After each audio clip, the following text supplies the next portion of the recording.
আমাদের বাড়িতে আমাদের নানান রকম পুরনো কাপড় হয়ে যায়, যেগুলো আমরা বেকার ভেবে ফেলে দিই।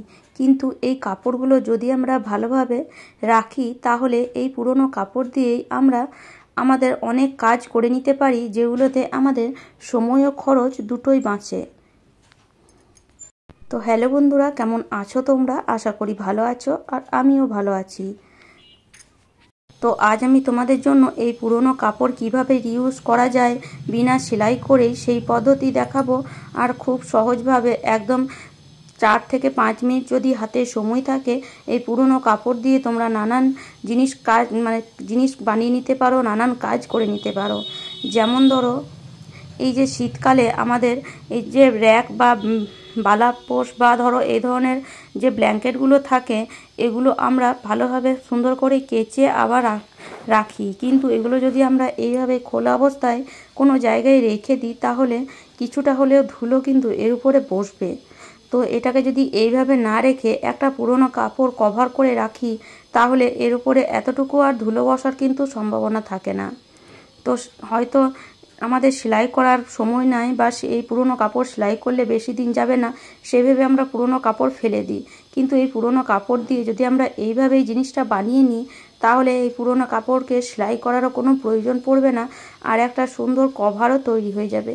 তো দেখো, এখানে আমি একটা নাইটি নিয়েছি, যেটা দেখো আমার অনেকটাই ছিঁড়ে গেছে।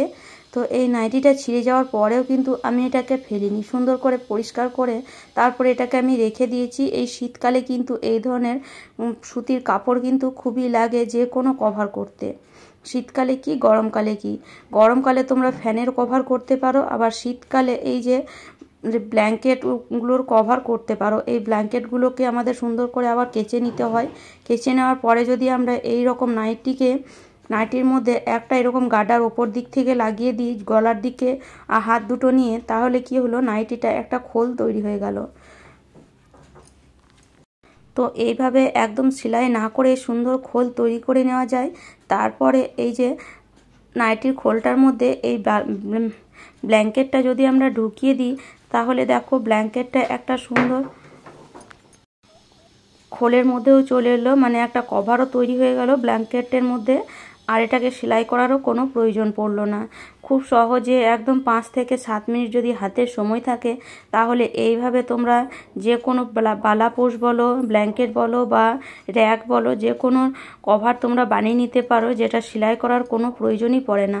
আবার নিচের দিক থেকে একটা গার্ডার যদি লাগিয়ে দাও, বাস, তারপরে এর মধ্যে না কোনো ফাঁকা থাকবে, না ধুলো বসার কোনো চান্স থাকবে। এবার এই ব্ল্যাঙ্কেটটাকে তোমরা যে কোনো জায়গায় রেখে দিতে পারো। সেটা যদি ডিমান্ডের মধ্যে রাখো তবুও রাখা যাবে, বা বাইরেও যদি রাখো, জায়গা না থাকলে তাও কিন্তু এর মধ্যে কোনো ধুলো বসবে না। যা ধুলো বসবে এই নাইটিটার ওপরেই বসবে। আর ডিমান্ডে যদি রেখে দাও, তাহলে তো আরোই ভালো হয়, যেমন রাখবে তেমনই কিন্তু থেকে যাবে। আর এইভাবে রেখে পরের বছরে আবার তোমরা এটাকে খুলে সুন্দর ব্যবহার করতে পারবে। আর যদি আমরা কভার না দিই, পরের বছর আমাদেরকে সঙ্গে সঙ্গে বের করে ওটাকে কাচতে হয়, কিন্তু এখন আর কাচার কোনো প্রয়োজনই পড়বে না। এইভাবে সুন্দর করে তোমরা রেখে দিলে সারা বছর এইভাবেই থাকবে, জিনিসটাও ভালো থাকবে। তো একটা ব্ল্যাঙ্কেট তো আমি রাখলাম, আর একটা ব্ল্যাঙ্কেটও রাখবো। তার জন্য এখানে আমি একটা জামা নিয়েছি। এই যে এই ধরনের জামাগুলো আমাদের অনেক হয়ে যায়, যেগুলো আমরা বেকার ভেবে ফেলে দিই। একটু হয়তো জামার কালার ফ্যাড হয়ে যায়, বা একটু কোথাও যদি ছিঁড়ে যায়, আমরা সেই জামাটাকে আর ব্যবহার করি না। কিন্তু এই জামাটাকে যদি ব্যবহার না করো, ফেলে না দিয়ে এইভাবে ব্যবহার করতে পারো। একটা বালিশের খোলও কিন্তু সুন্দর বানানো যায় এই জামাটা বিনা সেলাই করেই। তো বালিশের খোল যদি না বানাতে চাও, এইভাবে বালাপোষের কভারও, বালাপোষ বা ব্ল্যাঙ্কেট বা র্যাকের কভারও তোমরা কিন্তু বানিয়ে নিতে পারো। দেখো, কিছুই করতে হবে না, জামাটাকে খালি এরকম খুলে দাও, তারপরে জামাটার বোতামগুলো লাগিয়ে দাও, সঙ্গে সঙ্গে একটা খোল তৈরি হয়ে যাচ্ছে। এক্সট্রা কোনো আমাদের খাটনি করতে হচ্ছে না এই খোলটা বানাবার জন্য। তো এইভাবে আমরা খুব সহজে আমাদের বাড়িতে থাকা জিনিস দিয়েই আমরা আমাদের জিনিসগুলো সুন্দরভাবে রাখতে পারি, আবার আমাদের সময় ও খরচ দুটোই আমরা বাঁচিয়ে নিতে পারি। আর এইভাবে যদি আমরা এই ব্ল্যাঙ্কেটকে রাখি, তাহলে যেমন রাখবো তেমনই কিন্তু থেকে যাবে। এর মধ্যে না কোনো ধুলো বসার চান্স থাকবে, না এটা খারাপ হওয়ার কোনো চান্স থাকবে। তো দেখো এই যে বোতামগুলো লাগিয়ে দিলাম। এবার দেখো কেউ বলবে না যে এর ভিতরে একটা ব্ল্যাঙ্কেট ঢোকানো আছে, আর দেখতেও কত সুন্দর লাগছে, আর ধুলো বসারও কিন্তু কোনো চান্স নেই। তো এইভাবে তোমরা যদি ডিমান্ডের ভিতরে রেখে দাও তাও থাকবে, বা বাইরে যদি জায়গা থাকে সেখানেও যদি রেখে দাও তাও থাকবে। এতটুকুও কিন্তু কোনো দিক দিকে ধুলো ঢুকবে না, আর এটা কিন্তু কোনো দিক থেকে খারাপও হবে না, আর এতে আমাদের কোনো পয়সাও খরচা হবে না।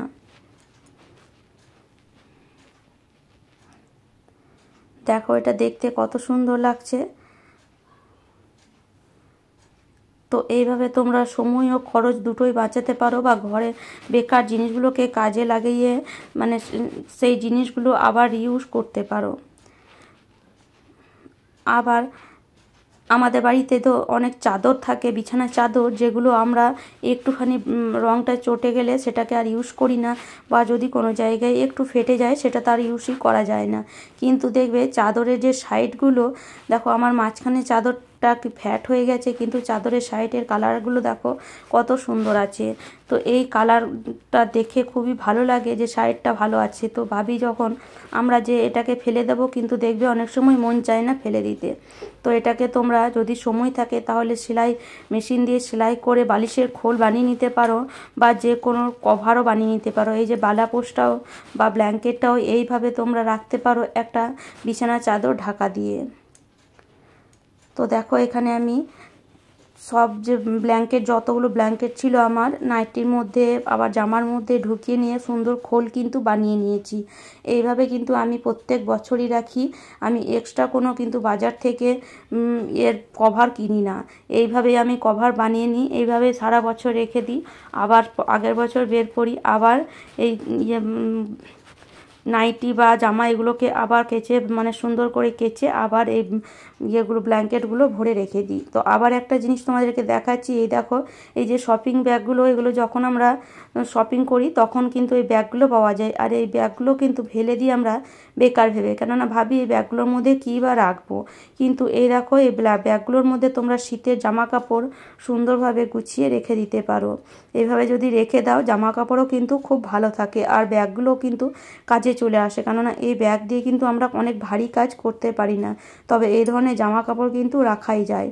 আবার এই যে শাড়ি, এই শাড়িগুলো দেখবে ছিঁড়ে গেলে আমরা ফেলে দিই, কিন্তু এই শাড়িগুলো দিয়েও তোমরা সুন্দর খোল বানিয়ে নিতে পারো। এই যে ছোট্ট ছোট বালাপোষ বা যে কোনো বড় বালাপোষ বা কম্বল বা এই ধরনের ছোট ব্ল্যাঙ্কেটগুলো কিন্তু এই যে শাড়ি দিয়ে কভার করে নিতে পারো, আর এইভাবে রেখে দিলে কিন্তু খুব সুন্দরভাবেই থাকবে। খোলা অবস্থায় না রেখে যদি একটু এইভাবে পুরনো কাপড় দিয়ে কভার করে দাও বা খোল বানিয়ে দাও, তাহলে সেই জিনিসগুলো কিন্তু ভালো থাকে সারা বছরের জন্য।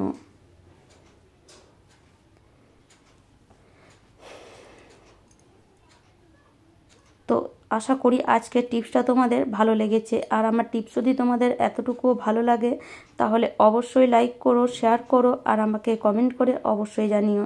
আর যারা আমার চ্যানেলে নতুন বন্ধু হয়েছো তারা প্লিজ প্লিজ চ্যানেলটিকে সাবস্ক্রাইব করে নিও এরকম নিত্য নতুন টিপস পাওয়ার জন্য।